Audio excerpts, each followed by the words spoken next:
Как делают сливочное масло и что оно содержит? Какая польза от употребления сливочного масла? Сколько надо употреблять сливочного масла, чтобы была только польза? Кому не стоит есть сливочное масло? Смотрите видео до конца и узнаете, сколько надо есть сливочного масла. Перед показом видео хотим всех поприветствовать и пригласить подписаться на канал. Сливочное масло – что это? Чудесный натуральный продукт или источник холестерина? Такими вопросами озадачены ученые умы уже в течение многих десятков лет. Давайте и мы будем разбираться. Как делают сливочное масло и что оно содержит? Сливочное масло приготавливают путем проведения нескольких последовательных операций с молоком. Сначала отделяют сливки, потом их взбивают. В результате получается состав, в котором есть до 85% жира и остальное вода. Кроме жиров и воды в составе масла содержатся молочные белки, присутствуют в небольшом количестве углеводы. Богато сливочное масло витаминами D и А, особенно изготавливаемое из молока, получаемого в летний период, когда коровы пасутся на лугах и едят в основном траву. Из жиров, содержащихся в сливочном масле, особую тему для дискуссий представляет холестерин. Он входит в состав сливочного масла в виде двух разновидностей, как липопротеид низкой плотности, ЛПНП, так и высокой плотности, ЛПВП. Первый является именно тем веществом, которое может вызывать атеросклеротические изменения сосудов, а второй оказывает положительное воздействие на образование прочных клеточных мембран и оболочек. Но первый, ЛПНП, не только оказывает отрицательное воздействие на сосуды, но он еще и регулирует работу желудочно-кишечного тракта, участвует в образовании желчи и гормонов, витамина D. Липопротеид высокой плотности осуществляет регуляцию количества липопротеида низкой плотности, поэтому при поступлении в организм обоих видов холестерина происходит внутренняя регуляция их концентрации. Кроме того, если уж говорить о возможности появления на стенках сосудов атеросклеротических бляшек, то просто так они на здоровых сосудах и при нормальном кровотоке не появятся, даже при высоком уровне холестерина. Для того, чтобы холестерин отложился, должен быть замедленный кровоток и нарушение целостности внутренней оболочки сосуда. Вот так. Не так уж страшен холестерин, как его малюют. Но вернемся к сливочному маслу. Ведь основная страшилка его употребления именно наличие холестерина. А ведь польза от продукта, сделанного из молока, очень большая. Какая польза от употребления сливочного масла? Этот продукт богат полезными веществами, поэтому, конечно, и польза от его употребления довольно значительная. Вот некоторые основные положительные свойства сливочного масла. Первое. Положительное влияние на работу желудочно-кишечного тракта, повышение ферментативной активности и пищеварительной способности. Второе. Повышает умственную активность и работоспособность головного мозга. Третье. Является источником большого количества витаминов и полезных веществ. Четвертое. Насыщает организм энергией, способствует повышению активности метаболизма. Пятое. Активирует процессы регенерации и обновляет клетки нервной системы. Шестое. Нормализует работу половых желез, способствует улучшению деятельности у женщин-яичников, а у мужчин – предстательной железы. Седьмое. Оказывает благоприятное воздействие на кожу и волосы, поскольку содержит в высокой концентрации витамины, способные оказывать положительное воздействие на структуру дермы и активность роста волос. Восьмое. При употреблении сливочного масла в организм поступает витамин А, необходимый для глаз.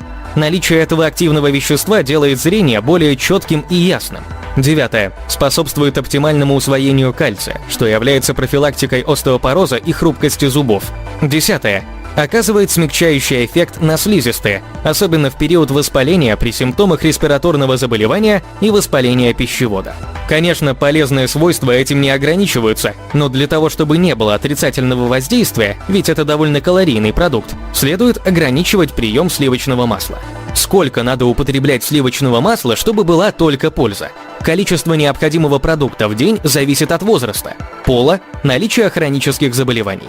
Но в среднем 10 грамм в сутки вполне достаточно, чтобы обеспечивать организм необходимым количеством питательных веществ. Конечно, можно и больше, но не более 30 грамм. Особенно это касается пожилых людей и склонных к ожирению. Кому не стоит есть сливочное масло? Умеренное употребление сливочного масла не противопоказано даже тем, у кого непереносимость лактозы. Однако следует использовать продукт с осторожностью тем, у кого имеется аллергия на белок коровьего молока, при ожирении, тем, у кого уже есть изменения сосудов. Однако, если количество не превышает установленной нормы в 10 грамм, то такое количество можно всем. Очень понравилось нашим подписчикам, членам нашего клуба и вообще всем зрителям, которые попадают на наши ресурсы, видео про продукты питания, особенно про куриное яйцо. Поэтому продолжаем эту серию, будем знакомить вас с такими, казалось бы, тривиальными продуктами питания с неожиданной стороны. И я буду давать такие полезные, простые рецепты вот с таким обычным продуктом питания, казалось бы, к которому все уже привыкли, но вот с новой стороны он для вас будет открываться в этих видео. Сегодня поговорим о сливочном масле. Значит, что такое сливочное масло? Сливочное масло – это продукт, который содержит 82,5%, это хорошее сливочное масло, если брать, 82,5% самого лучшего животного жира. В нем содержится не так много холестерина, как многие думают там. Вот. А в основном это содержится жир. Жир там содержится как ненасыщенный, это животные жиры ненасыщенные, так и мононенасыщенные в основном жиры, то есть примерно пополам. Вот эти 82% можно разбить, примерно будет пополам. Но есть даже и полиненасыщенные жиры в сливочном масле. То есть состав очень хороший по жирам сливочного масла. Значит, сливочное масло, его как-то не принято употреблять как отдельный продукт. То есть его употребляют там, намазывая на хлеб. Чего я считаю делать нельзя никогда. Потому что хлеб – это углеводы, масло – это жиры. И вот когда это сочетание попадает в наш организм, вот тогда и начинаются все биохимические каскады и клеточные каскады, в результате которых возникает атеросклероз в нашем организме. То есть вот не масло вредно, сливочное, а вредны углеводы, из которых состоит хлеб. Но они не так вредны, эти углеводы, как тогда, когда они попадают в организм вместе с жирами, то есть именно с маслом животного происхождения или растительного происхождения, это уже не так важно. А некоторые еще любят пожарить хлеб на растительном масле, потом намазать его сливочным сверху, в общем, и употребить все это в свой бедный кишечник в виде гренок, вот, и, соответственно, навредить по полной программе. Вот, дорогие друзья, поэтому вот это неправильно. Вот что касается сливочного масла, здесь очень легко понять, вреден этот продукт или не вреден. Вот если, я имею в виду для сердечно-сосудистой системы, потому что многие пишут это жир, все всякую ерунду по типу того, что это увеличивает риск развития сердечно-сосудистых заболеваний и так далее, и там приводят доводы и так далее. Но есть, друзья, такие вещи, которые очень легко проанализировать. Вот, например, как понять, вредно сливочное масло или не вредно? Как вот понять? Вот, нужно взять две вещи. То есть первую вещь, надо понять, в какой же стране мира меньше всего люди болеют сердечно-сосудистыми заболеваниями. Вот какая страна мира из больших более-менее стран, там есть маленькие, которых там вообще почти не болеют, про них я говорить не буду, там статистическая выборка небольшая, а есть страны большие. Так вот, из всех стран больших на первом месте, вернее, в смысле по самое низкое количество сердечно-сосудистых заболеваний, оно во Франции у нас находится. Вот.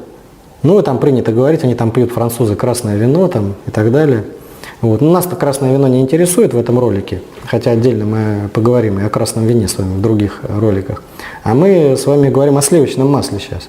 Так вот, французы употребляют по 8 килограмм сливочного масла на душу населения в год. И на первом месте они находятся по минимальному количеству сердечно-сосудистых заболеваний и их осложнений. 8 килограмм. А для сравнения, например, в Соединенных Штатах это 2,6 килограмма.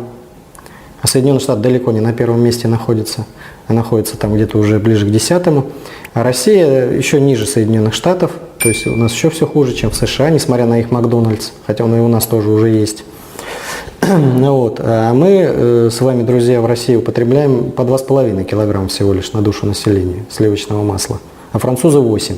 Так что делайте из этого выводы. Вот это и будет истинная правда, да, то есть, а не популистские статьи какие-то, которые там размещены в разных источниках, в том числе и в научных. Почему-то об этом, о том, о чем я, в простых вещах, никто не говорит, а начинают там всякие разные сложности. А все достаточно просто, чтобы понять истину. И это нам доказывает и очередной раз показывает, что принципы термодинамического питания, которые я все время пропагандирую, они вот на таких больших выборках на уровне стран, государств, да, суверенных, они оправдывают себя. Вот. Поэтому кушайте здоровые жиры, друзья, и будет у вас все хорошо. Вот. Но теперь обещанный мной рецепт быстрого приготовления для того, чтобы вы могли на завтрак правильно начать день с хорошего завтрака, основанного на сливочном масле. Значит, что мы делаем? Ну, в сливочном масле в основном жиры, да, я уже сказал, хоть они и здоровые, хоть они и хорошие, но их самые качественные жиры – это молочные жиры, которые мы можем получить. Тем не менее, там чего не хватает? Там не хватает аминокислот. Аминокислот не хватает. И, конечно, мало полиненасыщенных жиров. То есть эту вот пропорцию, если улучшить, то будет вообще идеальный продукт для завтрака. Потому что основа сливочное масло, если его съесть в достаточном количестве с утра, особенно важно для тех, кто язвенной болезнью желудка или 12-перстной кишки страдает, то там вообще рекомендуют, и я рекомендую таким пациентам по 100 грамм сливочного масла с утра съедать, чтобы слизистые оболочки все были обработаны этим продуктом и быстрее восстанавливались. Вот. А продукт, который я сейчас вам расскажу, это вообще идеальный. Значит, берем 100 грамм пчелиной пыльцы, ну, цветочной пыльцы, собранной пчелами. Там что, чего много в этой пыльце? Там много разных веществ, это перечислять можно до бесконечности, но там очень много аминокислот. В том числе там содержатся абсолютно все незаменимые аминокислоты, все 10 незаменимых аминокислот.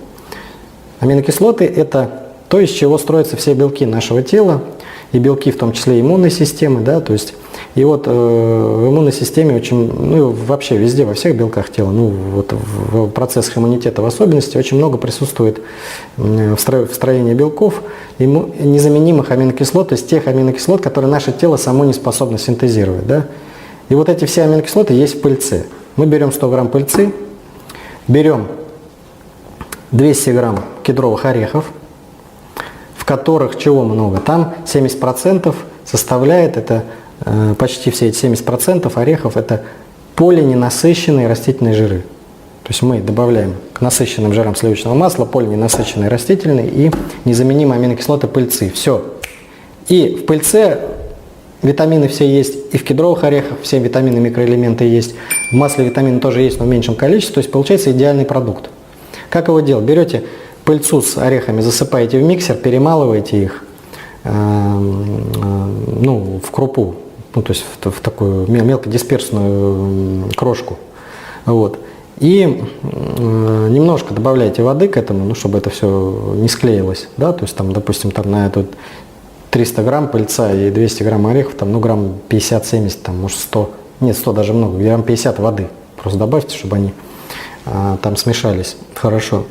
И потом добавляете сливочное масло, которое не растоплено до жидкого состояния, а просто мягкое. Да, вот эту всю штуку туда, сливочное масло, 700 грамм сливочного масла засыпаете.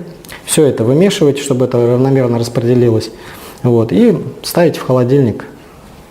И где-то по 70-100 грамм с утра. Вот если вы 100 грамм такого продукта со всех сторон замечательного будете употреблять утром, во-первых, у вас начнет уменьшаться вес тела, потому что аппетит вам убьет примерно до 3 часов дня такой продукт. Вот вы его съедите, у вас не будет аппетита.